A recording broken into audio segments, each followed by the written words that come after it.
Hello everyone, welcome to Tech Smooth. आज फिर से एक बार आप सबके लिए एक इम्पॉर्टेंट इन्फॉर्मेशन 1 अक्टूबर 2024 से आपके पीपीएफ अकाउंट से रिलेटेड गवर्नमेंट लेने जा रही है 3 इम्पॉर्टेंट डिसीजन। 3 ऐसे चेंजेस हैं जो पीपीएफ अकाउंट में इम्प्लीमेंट होंगे 1 अक्टूबर 2024 से। क्या है वो चेंजेस, वो आज हम इस वीडियो में डिस्कस करेंगे। तो चलिए जल्दी से हम अपनी वीडियो को स्टार्ट कर लेते हैं। हमेशा से ही पीपीएफ जो हमारा एक मोस्ट पॉपुलर मेथड रहा है इन्वेस्टमेंट का, उसके पीछे रीजन है कि इसमें हमें ट्रिपल ई एग्जेम्पशन मिल जाती है। अगर मैं ट्रिपल ई की बात करूं तो हम जो पीपीएफ है, पीपीएफ को हमेशा जो है ट्रिपल ई की कैटेगरी में काउंट करते हैं। ऐसा क्यों? क्योंकि ट्रिपल ई में अगर मैं डिफाइन करूं इसको कि जब आप इन्वेस्टमेंट करते हैं तब भी आपको इसमें रिबेट मिलती है अंडर सेक्शन 80C। ठीक है, आपके ओल्ड टैक्स रिजीम में आपको रिबेट मिलती है अंडर सेक्शन 80C। नेक्स्ट, जो उसका इंटरेस्ट होता है वो भी एग्जेम्प्ट होता है। उससे नेक्स्ट, जब इसकी मैच्योरिटी आती है आपके पास तो वो भी एग्जेम्प्ट होती है। तो ट्रिपल ई कैटेगरी में रहने की वजह से पीपीएफ जो है हमारा बहुत ज़्यादा पसंदीदा पॉपुलर इन्वेस्टमेंट प्लान रहा है, ऑप्शन रहा है एक टैक्स पेयर के लिए। चाहे आप जॉब में हो या फिर आप सेल्फ एम्प्लॉय हो।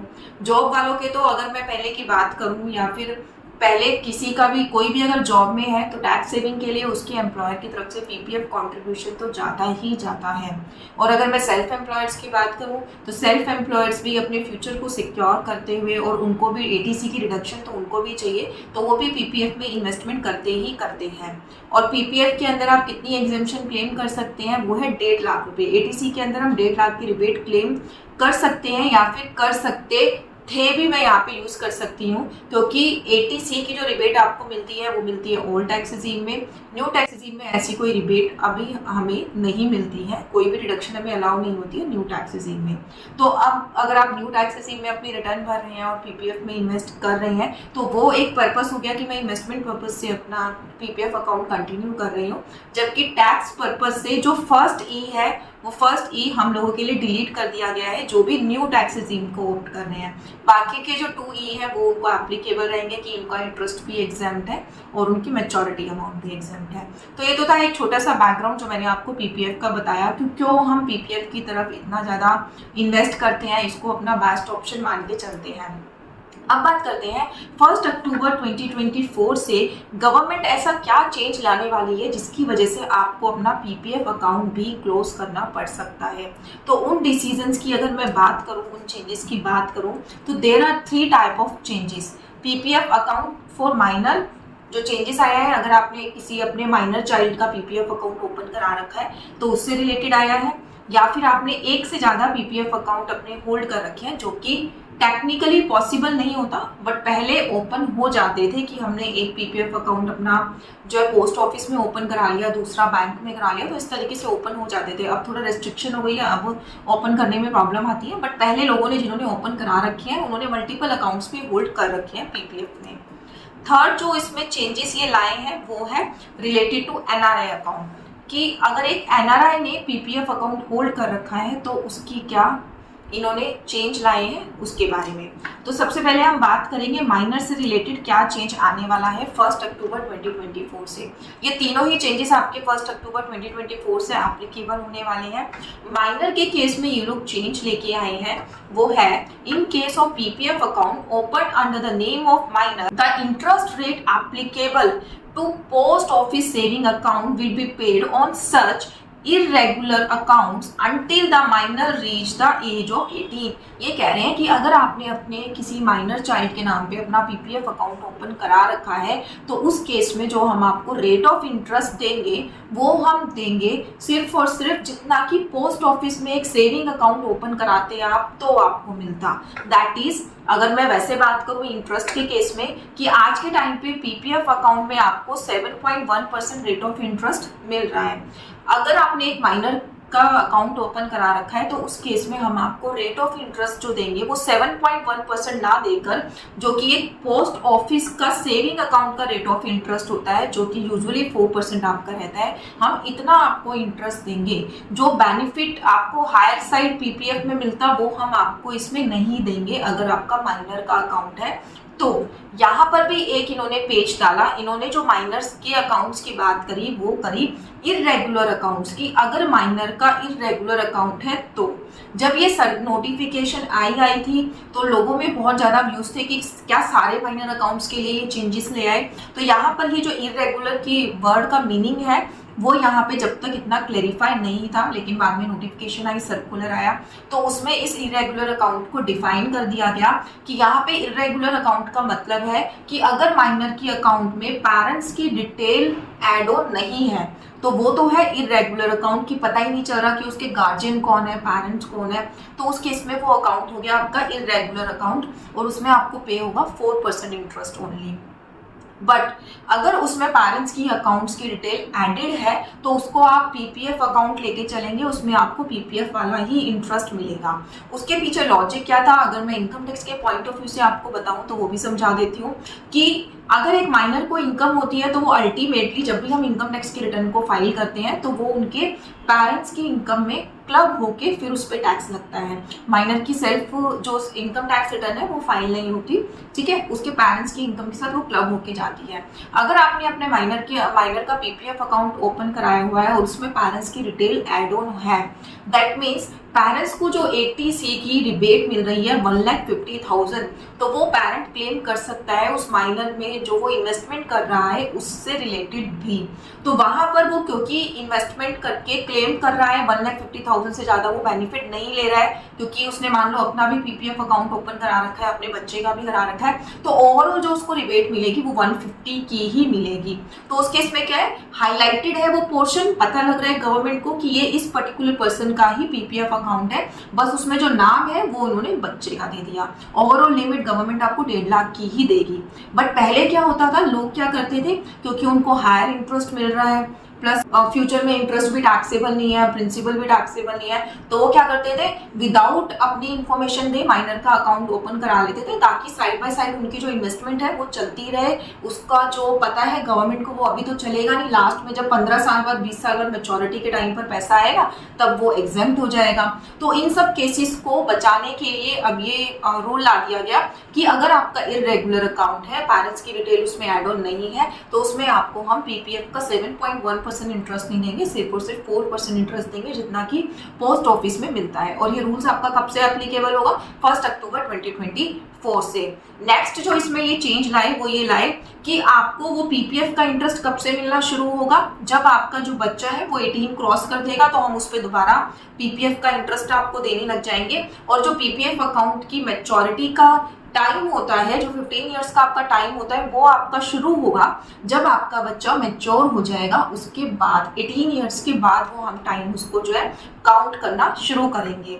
This account will be calculated starting from the date of minor attain the adulthood, ठीक है, जब भी वो एडल्ट हो जाएगा, इस लायक हो जाएगा कि वो अकाउंट ओपन करा सकता है, तब उसको पीपीएफ का रेट ऑफ इंटरेस्ट मिलना शुरू होगा। हमसे तो आप जो है सिर्फ और सिर्फ पोस्ट ऑफिस का इंटरेस्ट ले लीजिए अभी तक। तो ये लाए ये फर्स्ट चेंज माइनर अकाउंट से रिलेटेड। सेकंड चेंज जो गवर्नमेंट लेके आई, जो कि बहुत ज़्यादा इंपॉर्टेंट चेंज है, जिसकी वजह से बहुत सारे लोग अब अपना पीपीएफ अकाउंट भी क्लोज करने वाले हैं, वो है मोर देन 1 पीपीएफ अकाउंट के लिए। कि लेट्स सपोज मिस्टर ए है, ठीक है, इन्होंने एक तो पोस्ट ऑफिस में भी अपना पीपीएफ अकाउंट ओपन करा रखा है, एक एसबीआई बैंक में भी ओपन करा रखा है, ठीक है, 2 इन्होंने अपने पीपीएफ अकाउंट ओपन करा रखे हैं। तो इस केस को पकड़ने के लिए गवर्नमेंट ने चेंज लाया इसमें, the scheme rate of interest will be earn on the primary account as long as the deposit remain within the yearly limit. Yearly limit का मतलब यहाँ पे क्या हो गया, 1,50,000 रुपीज, जो 80C की लिमिट में दिया गया है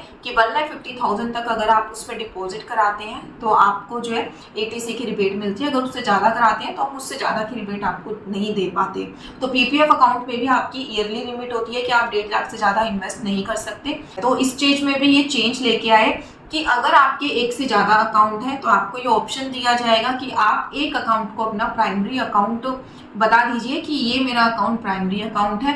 फिर हम ये देखेंगे कि उसमें आपने इन्वेस्टमेंट कितनी की है। अगर आपने 1.5 लाख तक की इन्वेस्टमेंट उस अकाउंट में कर दी है तो किसी और अकाउंट का अमाउंट इसमें हम क्लब नहीं करेंगे। अगर आपने 1.5 लाख से कम उस अकाउंट में इन्वेस्ट की है और सेकंड अकाउंट में कुछ पैसा इन्वेस्ट किया है, तो हम क्या करेंगे, दोनों अकाउंट्स के पैसे को एक्युमुलेट कर देंगे। आपका एक अकाउंट आपको करना पड़ सकता है बंद, सारा अमाउंट आपका जो है आपके प्राइमरी अकाउंट में आ जाएगा। उसमें से 1,50,000 की रिबेट को तो हम कंसीडर करेंगे, उस 1,50,000 पे तो हम आपको पीपीएफ का इंटरेस्ट देंगे, लेकिन जो रिमेनिंग अमाउंट है वो आपका होने वाला है इंटरेस्ट लेस, यानी कि उसके ऊपर हम आपको इंटरेस्ट ही नहीं देंगे, चाहे वो पोस्ट ऑफिस का ही इंटरेस्ट क्यों ना हो, उस पर आपको बिल्कुल भी नहीं मिलेगा। यहाँ पे गवर्नमेंट जो है थोड़ा सा रिजिड हो गई है।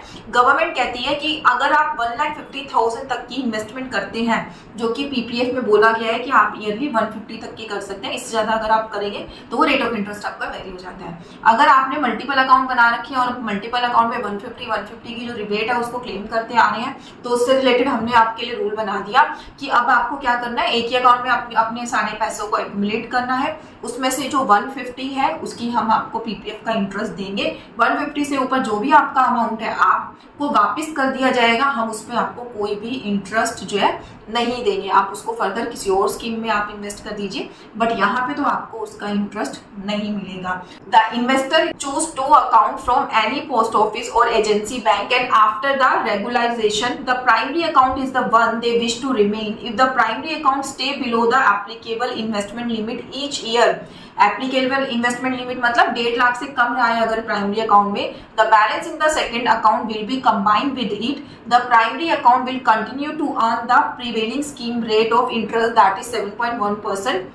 The second account excess balance will be return without interest. जो भी सेकेंड अकाउंट का आपको बैलेंस है वो हम रिटर्न कर देंगे, उसके ऊपर आपको फर्दर कोई इंटरेस्ट नहीं मिलेगा। यहाँ पे मैं फर्दर वर्ड इसलिए यूज कर रही हूँ क्योंकि जो ये चेंजेस आए हैं उसमें ये दिया गया है कि 1 अक्टूबर 2024 से ये चेंजेस एप्लीकेबल हो जाएंगे, बट कहीं पर भी ये नहीं लिखा हुआ कि इन चेंजेस को हम रेट्रोस्पेक्टिव इफेक्ट से लाएंगे, यानी कि जो इंटरेस्ट हम अभी तक दे चुके हैं क्या वो सरकार आपसे वापस ले लेगी, इस चीज के बारे में अभी कुछ भी मेंशन नहीं किया गया है। तो अभी तक का जो है वो ये निकल के आता है कि अभी तक का जो आपको इंटरेस्ट मिल गया 1 अक्टूबर 2024 के बाद आपको इन चीजों का बेनिफिट नहीं मिलेगा, आपको आपका पैसा वापस कर दिया जाएगा और उस पैसे को आप कहीं और इन्वेस्ट करिए, यहाँ हम आपको इंटरेस्ट नहीं देंगे। इसकी वजह से हो सकता है कि बहुत सारे इन्वेस्टर्स को अपना पीपीएफ अकाउंट भी क्लोज कराना पड़ सकता है, इसीलिए बार बार आपने और भी सोशल मीडिया हैंडल्स पे देखा होगा तो ये टैगलाइन चल रही है कि अब आपको पीपीएफ अकाउंट क्लोज कराना पड़ सकता है। तो यही एक रीजन है कि अगर आपके पास मल्टीपल अकाउंट है तो आपको एक ही रखना है, बाकी आपको क्लोज कराने पड़ सकते हैं। I hope this point will be clear to you. Next जो इसमें चेंज आया, इसमें थर्ड जो हमारा चेंज है वो है extension of PDF account by NRI. NRI का यहाँ पे ये केस क्यों लेके आए, एनआरआई मान लीजिए पहले कोई पर्सन जो है इंडिया में ही रहता था, इंडिया का ही रेजिडेंट था, उसका पीपीएफ अकाउंट चल रहा था इंडिया में, सडनली वो बाहर की कंट्री में शिफ्ट हो गया, उसका स्टेटस हो गया एनआरआई। पीपीएफ अकाउंट में क्या होता है, जो फॉर्म मैच हमें बैंक में फिल करके देना होता है ना, तो पीपीएफ में अभी तक कोई गाइडलाइन नहीं थी या कोई फॉर्म साइन नहीं करने आता था बाहर की कंट्री से, तो बैंक वालों को पता ही नहीं लगता था कि इसका जो स्टेटस है वो अब एनआरआई हो गया है। तो इसमें जो ये अमेंडमेंट लेके आए हैं वो ये लेके आए हैं कि अगर कोई एनआरआई पीपीएफ अकाउंट होल्ड कर रहा है तो उस केस में 30 सितंबर 2024 तक तो आपको मिलेगा पोस्ट ऑफिस का इंटरेस्ट यानी कि 4%। जब आप एनआरआई का स्टेटस आपको मिला था तब से लेकर जब आप अभी 30 सितंबर 2024 तक हम आपको देंगे 4% इंटरेस्ट, और 30 सितंबर के बाद यानी कि 1 अक्टूबर 2024 के बाद टाटा बाय बाय हम आपको कोई इंटरेस्ट नहीं देंगे आपके पीपीएफ अकाउंट के ऊपर। तो ये चेंज लाया एनआरआई के लिए। For NRI PPF account that are active and open under PPF scheme where Form H did not explicitly inquire about the account holder residently status, the account holder will receive post office saving account rate of interest until 30th September 2024. After that date the aforesaid mentioned account will earn no interest. का मतलब है NRI वालों को अब 1 अक्टूबर 2024 से PPF account पे जो interest मिलता था वो होने जाना है अब बंद। तो अगर आप एक एनआरआई हैं, आपका अभी भी इंडिया में पीपीएफ अकाउंट चल रहा है, तो उसको क्लोज करा दीजिए या वो पैसा कहीं और आप इन्वेस्ट कर दीजिए, क्योंकि अब इस अकाउंट में तो पैसा रखने का कोई फायदा नहीं है, इसमें हम नहीं देने वाले आपको कुछ भी इंटरेस्ट। आप रहे इंडिया से बाहर रहे हो तो इंडिया में आपको क्यों इंटरेस्ट दे हम। तो ये गवर्नमेंट ने बना दी है अपनी छोटी सी पॉलिसी, क्लियर कट पॉलिसी बना दी है, और ये अमेंडमेंट आपको मिलने वाली है 1 अक्टूबर 2024 से। तो अगर आप भी पीपीएफ अकाउंट होल्ड करते हैं तो आप भी अपना कोस्ट एनालिसिस कर लीजिए कि आपके लिए क्या बेटर ऑप्शन है।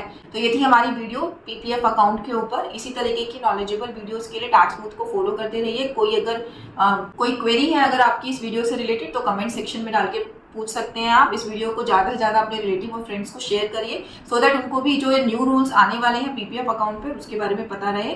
Thank you so much, bye bye, take care.